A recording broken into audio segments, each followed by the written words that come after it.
We're looking at the photographs and drawings of the City Museum. Yeah. You were involved in this after Le Corbusier died. Who did the details of these benches up on the top? I was specially asked by the administration.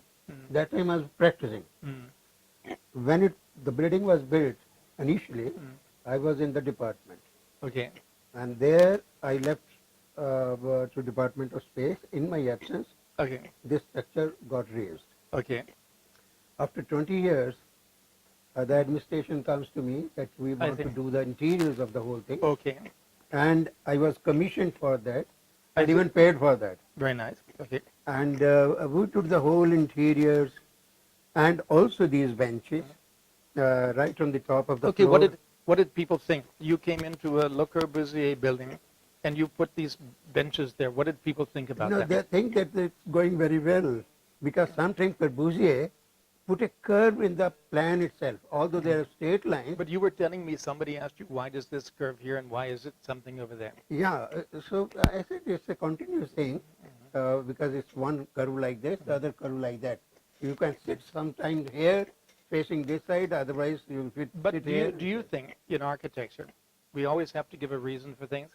I remember somebody asked, Not necessarily. somebody asked one of the famous American jazz artists, what is jazz? And he said, if you have to ask, I could never tell you. That's right. And I feel architecture is like that. Same thing. If people have to ask us why you made that curve, I would say, sorry. Yes, If you have to ask, you'll never understand. Yeah, I think so. You have to see for yourself. If you like it, okay. Otherwise, it's not. Yeah, yeah. Well, this building, it's originally called the City Museum now, Yeah, and now they changed the name. yeah. Are you happy with that? What do they call it now? No, I'm not very happy because City What Museum. do they call it now? They call it the Chandigarh Architecture Museum.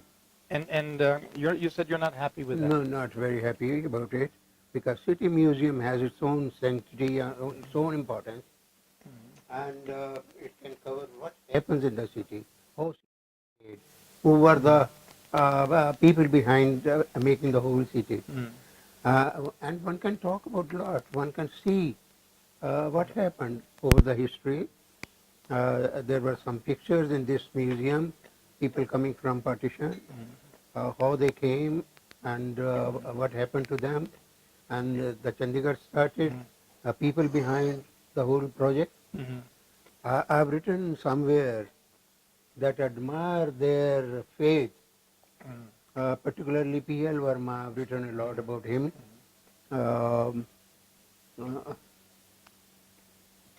This is not fair.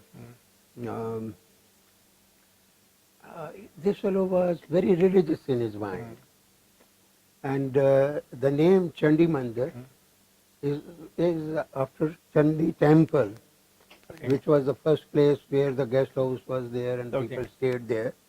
And I think it was more or less P.L. Verma's own faith in the deity that when he proposed this Chandi Mandir, Chandi architecture, Chandigarh, it was accepted. I see. He proposed the name Chandi. Yeah, he proposed and it was accepted. And I think because of his faith in the goddess, the city has progressed very well. This is what he used Now to let me tell you one joke. My teacher, Jose Luis Ser, was a very dignified, true gentleman, three-piece suit, bow tie person. He designed what is called the Holyoke Center at Harvard, linking two rows. So you had to walk down an artificial street that he created between two other streets. And he was walking with Joseph Zaleski, who also worked in Le Corbusier's office. And he said, Joseph, my building is a success. And Joseph said, why do you say that? He said, look, there's a streetwalker. Yeah. There's a young lady soliciting the Harvard boys here. And he said that it became urban. Now that's the final success of any Exactly. building. Yeah. We have Sector 17 here. Yeah. Sector 17, would you say it's got a lot of life? I'm not suggesting that there have to be streetwalkers to mean that the city has life. Yes. But is there a lot of unplanned? I think if you look at Chandigarh, it's beautiful, it's green, it's salubrious, it's got clean air. But what could get on your nerves if you lived here is the lack of unexpected things, informal sector things, the serendipity that makes the city exciting. I think people those who come from Bombay and Calcutta, I remember a chief engineer for the Institute of Microbiology, which I designed. He said, Shiv, you look for a house for me. So I find a very beautiful house for him. This side was garden and a little isolated place in very serene environment. He stayed there for 10 days and came back to me. We don't want that house. I think. We are from Calcutta. It's too dumb and quiet and lifeless. I can't manage there. And my wife gets bored. So you better get us something in the market itself. I think. Okay. So that's. So he wanted to shift to the market. Yeah. So question is that Chandigarh is a serene city. This is what Prabhuji's word, that he wants it to be a very serene city, a peaceful city, a joyful city, right from the very first day. So it has come up to that, and this is nothing beyond it. And as you've heard today, even the governor is saying that it should be continued in that very spirit, that it's peaceful, it's joyful, people have quality of life, and good gardens, good open spaces. But outsiders, when they come to Chandigarh, they find it very monotonous.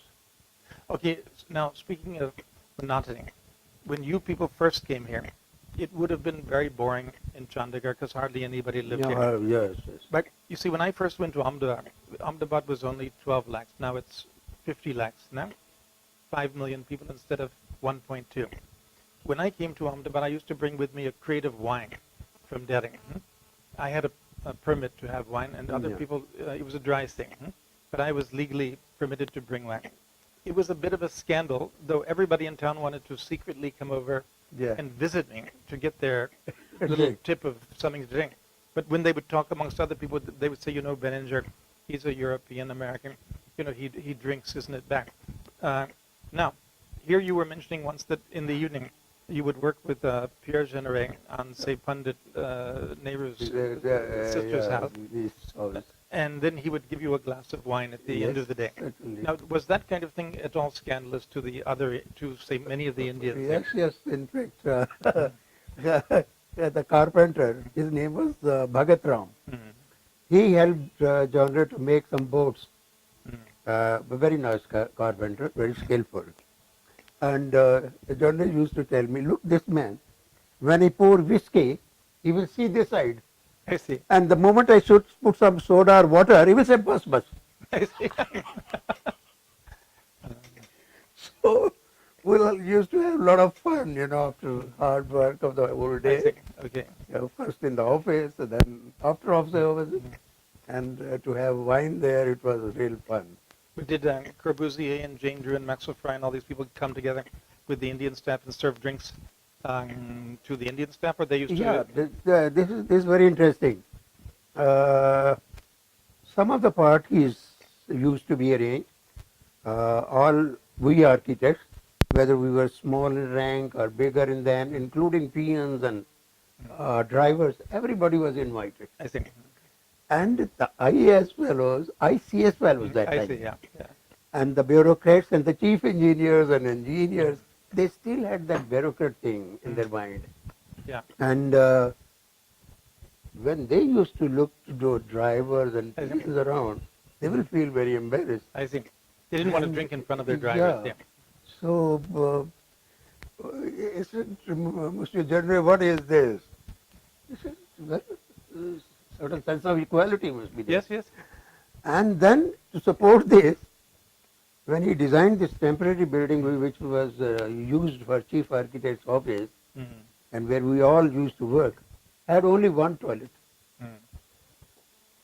2 urinals, Mm. 1 toilet. I think. For everybody, right Right. from Corbusier downward to a I PN, think. they go there.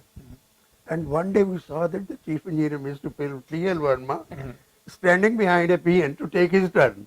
I think. So it was terrible for him. I see. What is this? So Okay. that sort of experience, this is wonderful. As I told you, Jane Drew was a dear friend, and she loved to scandalize people. There's a new book that came out, a huge, thick book on Le Corbusier called Le Corbusier the Grand. In that book, there's a whole page picture from the back, looking from Jane Drew is lying on the grass, stomach down. Next to her, Le Corbusier, stomach down, and they're looking in the distance, but you just see their feet and their backs and the feet books behind. And it says, no, they're out in the lawn. It says, Le Corbusier and Jane Drew. Now, this would be a very natural thing for Europeans to do, or Americans too. If it's maybe a little cool that day, lie in the grass and chit-chat. But for Indians, a woman whose husband is in the next room working on a project, for his wife to go out and lie down in the grass with somebody else would be probably raise a lot of eyebrows and cause a lot of discussion around amongst the drivers and young architects, etc. Exactly. But you're saying when Jane Drew was here, she was on very good behavior. No, she was presentable, very um, happy personality, dignified, always smiling, and beyond that I don't know much. Their relationship and so on. But she used to be the backbone in writing things to the government. And sort of liaison between John Ray Corbusier and the government. Interpretation, because she knew French, even Maxwell Fry. Yes. So they used to interpret. And so that way she was, and she will come to our board, and while explaining the drawing, she will talk about Corbusier's philosophy and talk about purism and purism in art. See, when she was teaching at Harvard, and I was a young professor there, Willem van Moltke was a very famous urban designer. So we had a faculty meeting at 8 in the morning, and then she said, "Oh, William van Moltke," she called Willow. Willow, this reminds me when we were in Paris, what was it, 20 years ago? But it was 6 in the morning, we were in a sidewalk cafe having a little French croissant. And she went on and on, and Willow van Moltke started getting embarrassed because she was inferring 6 in the morning, what was he doing having breakfast with Jane Drew in Paris? So he stops her and says, "I would like to announce to everybody in this faculty meeting that we did not sleep with each other," because she kept on hinting and hinting. So this was the nature that I saw. She used to give cocktail parties every Friday night from 5 till 7. Her senior staff was invited to the living room. Cocktails and important clients, ambassadors from Iran and wherever they were doing projects. And she would literally go and pinch her partners in the butt, you think?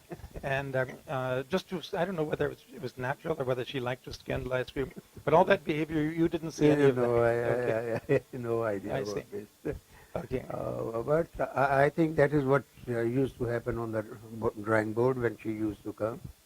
And then after that, many times we will go to the site to see the construction work and so on. And there also, during the journey and on the site itself, she will keep on talking about architecture. So it used to be sort of indoor class and the outdoor class. So that is how we kept on learning things. The other thing I found is that, because I knew these people quite well, Jane Drew and Maxwell Fry actually did very straightforward, not poetic, not exciting buildings at all. They were extremely functional, like Gropius's were. very, very to the point. One day I was in her studio and she was designing in a gymnastic field where people ran track, etc. It was actually a toilet block next to the field. So, and she knew it looked really drab. Now, it was a really boring building. So she said, Christopher, come over here. What do you think of this building I've designed? And then I was lost for words because I wanted to tell her, Jane, this is like really bad now. So I caught myself and I said, well, you know, it's a utilitarian building. It's a utility building. It has to look simple and straightforward, so it's quite okay. That's what I was looking for, she said. Utilitarian. That's what it is. She was so happy. That. But while working with all of them, three of them, Maxwell, Freud, Drew, and Genre. Genre, we find his work not only in cement and sand, but with love and passion. Highly artistic, very innovative. And I think I, in my heart, like more Genre's work. And I would like to sort of put that innovation in my attitude, because when you innovate, even in a small detail and there, which Genre used to say, there you create the roots of the good architecture. And even when he does a cupboard in the kitchen shelf, everywhere there was something artistic to look at. Even this doorknob, the doors panels which we will divide, that dividing system. Yes. It's like a very composed something, like a painting. Everything. Of course, Corbusier might have taught everybody. Right. He used to use color in his drawings and sketches to sort of discriminate between, well, this one color is for circulation, one color is for toilets, one is for working. So when one look at the whole piece and the form behind, it looks like a painting. And similarly, this master plan, Sure. He started with a complete square. And this looked like a painting, and that is how I have kept it there. Yes, yes. And it looks very interesting. But do you feel, I often wonder, because Jane Drew and Maxwell Fry's work was very utilitarian, very functional, that Corbusier actually liked that. He liked that the main fabric of the city was going to be basically Drew and Fry. Not terribly exciting. Housing, small neighborhood clinics and schools and shopping nodes. And then you came to a crescendo in the city. And he didn't want the whole city to be every building vying with each other, screaming and yelling, trying to be thing. And he might have actually been quite happy that Jane and Max could go ahead and do their work. It wasn't competing with his work. He was doing the grandstand acrobatic work, and they were doing the, walking the horses around the circus, so to speak. And probably that gelled. I mean, that it made it possible for them to work, because I don't think either Max had a... Maybe at the back of his mind, Corbusier, that it confined to only capital complex and few very important things like city center and just museum center, art hostel and art college.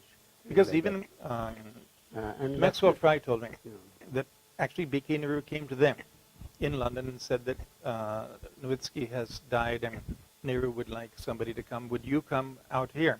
And actually it was Maxwell Fry and Jane Drew who told B.K. Nehru, who was the ambassador at large in Europe at that time for India, why don't we have Le Corbusier?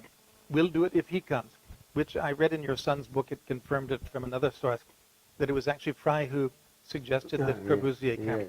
And even I feel that Fry himself knew that he wasn't the kind of guy who was going to do a iconic kind of symbolic building which would be the anchor for a whole state. So I think they must have had this kind of a unspoken understanding from day one that they could have this huge team. He knew his cousin, uh, Genre. well, you know, he knew what he was going to do. Yeah. Everybody knew what Corbusier could do. So it was kind of like an orchestra where everybody's playing a different instrument and doing a different job, but you get a nice Exactly. piece of music out of the whole thing. And probably you and your team also, they slowly nurtured you to start playing fifth violin and then fourth violin. And then when they left, you took over first violin and could continue. Yeah, So yeah. somehow I feel that they were quite intelligent in this, the team they brought, which was well balanced, and then the way they sort of handed over to a bunch of younger, very young architects, Indian yes, architects. yes. And probably they were happy you didn't have a degree when you came and that you studied Yeah, and you because it worked was as a clean slate. Yeah. I have not to undo what I learned. Yeah. So they got a raw canvas to paint on called Shiv, Dutt's Sharma. Yeah. And then they could take you and mold you into the kind of architect they wanted. And I think you're very lucky because the kind of education that was being taught Yeah. all over the world at No, that time I was think not- it was a great school for me, Mm. where the faculty was, I think, the best in the whole world. Right. So if I couldn't, well, it's my misfortune, but otherwise it was a great school.